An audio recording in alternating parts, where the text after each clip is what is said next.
Hi everyone, it's Becky here. Today I am taking you all here to downtown Victoria on Vancouver Island. It's a beautiful sunny day. I'm outside the Empress Hotel now. Me and my parents are going in to have afternoon tea. So I didn't really have the chance to film my full sketching process of the afternoon tea because the table is very hard for my gooseneck tripod to be attached to.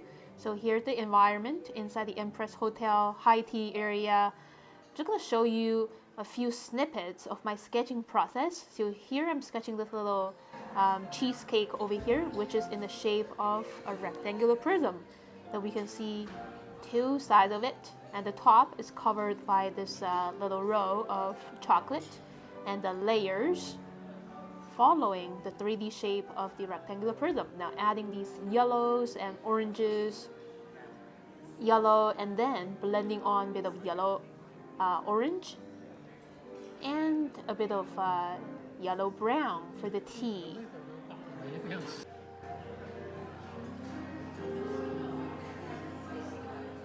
So after the afternoon tea, we're hanging around the inner harbor right outside the Empress Hotel.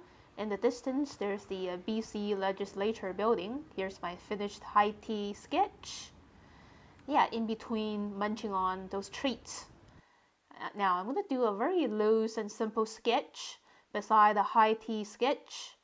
I think it's nice to have a little landscape beside the high tea. It's actually the view outside the high tea dining room window. So yeah, so here is the unobstructed view of the harbor right out here. Now I just drew the mountain there in the distance and the two aisles supporting the apartment buildings and also the hotels on two sides of the mountains. Now adding a bit of foliage details using these organic squiggly lines folding, and then the base of the aisles accentuate the bottom of the mountain there on the bottom. Now I'm starting to draw the 3D shape of the boat. The top part is very abstract and geometric, just really trusting what I see here. Trying to depict the rectangular prism shape of the boat. This is one side of the rectangular prism with windows of the boat. And then drawing this curve around to form the top of the boat. Another curve here on the bottom to wrap around the bottom of the boat.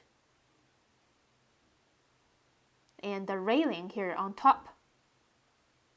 Here's the floating walkway beside, and more of these metallic stumps for anchoring the boats, I think. And another floating platform, and more little metallic stumps, adding a bit of thickness for the floating walkway here, and the holes in between accentuate the bottom of the floater, and then using these quick horizontal lines to show the wooden planks. And another boat, which is a pretty abstract shape, shading in those window areas with solid brown ink to give a sense of depth for the boat, that there's actually a space in there. And drawing a couple of seagulls swooping by, and the gentle, calming clouds floating on top of the mountain there.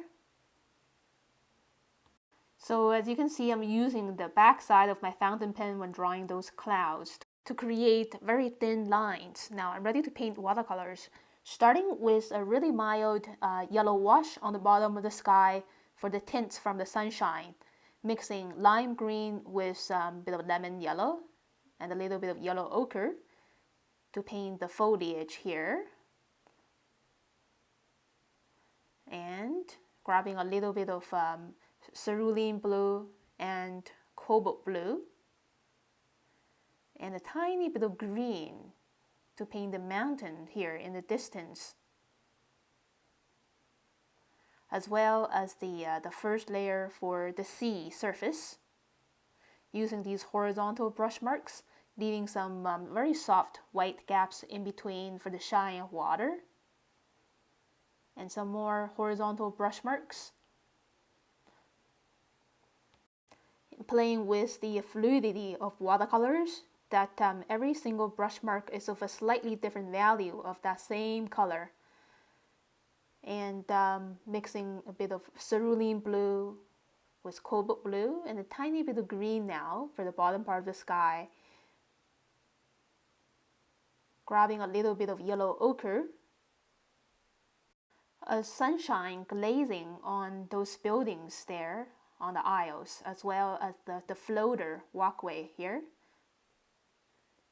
Now mixing my own blue purple here to shade the boat, especially the right side and the bottom. The sun was on the left, as you can see, to give more three-dimensionality for the boat. And a bit more cobalt blue, just to add another more concentrated layer for the mountain here. It's a very dense blue.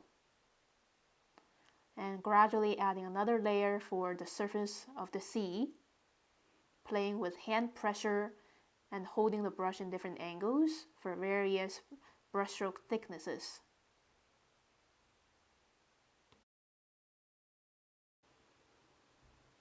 And just using my hand pressure to react to my seeing of the lapping water. So every thick brushstroke over here is actually many little laps of water merging together into one shaded area of blue or muted turquoise. Again, leaving some lighter values or almost whites in between these thick brushstrokes for a little bit more realistic feel of a water surface.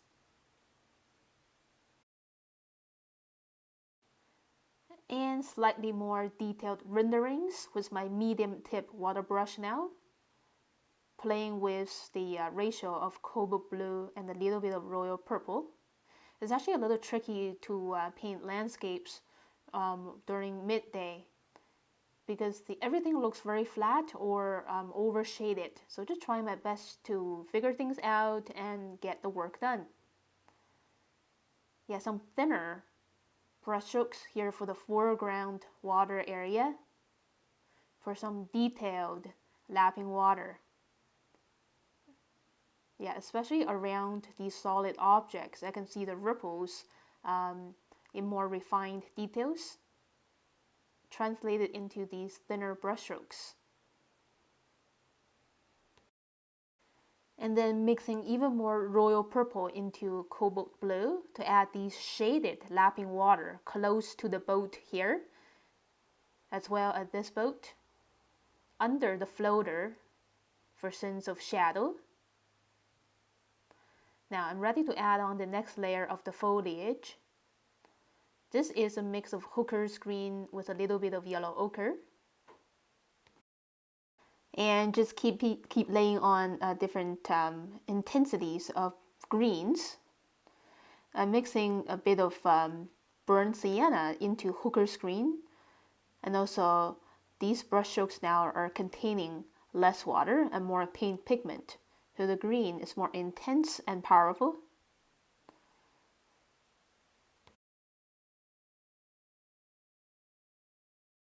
Alright, so now I'm ready to shade these buildings with leftover blue purplish gray, just on mostly the right side of these box shapes. Yeah, so the side on the left facing the sun is bright, just having the stain of yellow sunshine, and that's it. Now I'm using the leftover blue purplish gray and very simple loose brushstrokes to shade the bottom of these clouds.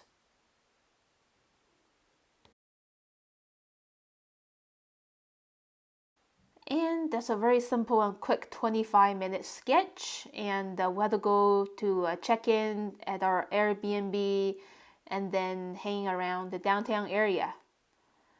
Okay, just a final bit of polish on that floater walkway there, and that's it. Here's the look of my finished sketch. So I'm taking my parents to walk around all of these blocks in downtown Victoria. So I have lived and studied here at the University of Victoria for 4 years, from 2010 to 2014. Here are 2 of my sketchbooks that I filled in the summer of 2014, my last year as a university student. So these are my early efforts drawing and painting every day in sketchbooks. So this is actually around the Fernwood community.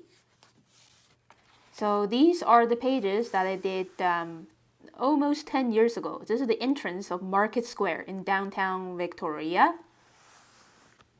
Yeah, and these buildings, as you can see, they haven't changed very much. Leafing through more pages, this is the Chinatown Gate in Chinatown, downtown Victoria. This is the Beacons Hill Park, and then, as you can see, this is the Empress Hotel that we just visited. The Legislative Building of BC that I showed you in the beginning of this video. More vendors and buskers at the market. More sketches. A lot of them are actually little snippets. And the City Hall in the distance, here on the bottom right. So I did tons of sketches that summer as a vendor at the Bastion Square Public Market. This is Oak Bay. Yeah, as you can remember from my previous video. And a church in downtown Victoria playing with distortion a little bit. More vendors and downtown cityscapes. And some more little moments of my walkabout in downtown Victoria. This is my favorite grocery shopping supermarket. It's called Fairway Market. And more cityscapes inside Starbucks. Visiting Chinatown again. Right now in 2023, after almost 10 years. This is the Fantan Alley and more Chinatown buildings. My old sketch from almost 10 years ago. Yeah, as you can see, the buildings haven't changed very much. And Chinatown Gate and the City Hall. This is the Bastion Square that I used to stay there for 3 months as a vendor. This is my sketch of the Bastion Square Gate almost 10 years ago. More buildings around Bastion Square. They haven't changed at all. This museum now is shut down, probably due to the pandemic. It's so nostalgic and sensational to walk down the memory lane here at Bastion Square. So here are my old sketches. Oh, same building. There we are. Yeah, and this is still the lawyer's office here. And a double page spread of the whole Bastion Square. Here I am again after almost 10 years. So I'm walking around trying to remember all of the spots that I used to stand as a vendor. And another Bastion Square view. Buskers and my fellow vendor, I still remember her name is Kathy, and she made a lot of beautiful dolls. Some other fellow vendors. And other views from the public market. My fellow vendors with their tents and buildings behind. More fellow vendors and their tables. Another Bastion Square light and shadow sketch. And some more traveling down the memory lane today. And these sketches are not as neat as the ones I'm doing these days. But these are very personal and fond memories of my past. And walking to the end of the Bastion Square Market, yeah, the buildings are still the same. Some of the businesses are gone now. Revisiting the bubble tea place that I used to come almost like every week as a student to get a cup of coffee-flavored bubble tea. Here's my old sketch from almost 10 years ago of the interior. And I can do a much better job if I try again now, but we had to go have dinner. Yeah, so their bubble tea has a different flavor compared to most other ones that I've ever had. And stay tuned for the next video that I will sketch the Fiskard Lighthouse in the suburban area of Victoria. And see you again very soon, everyone. Have a great day. Bye!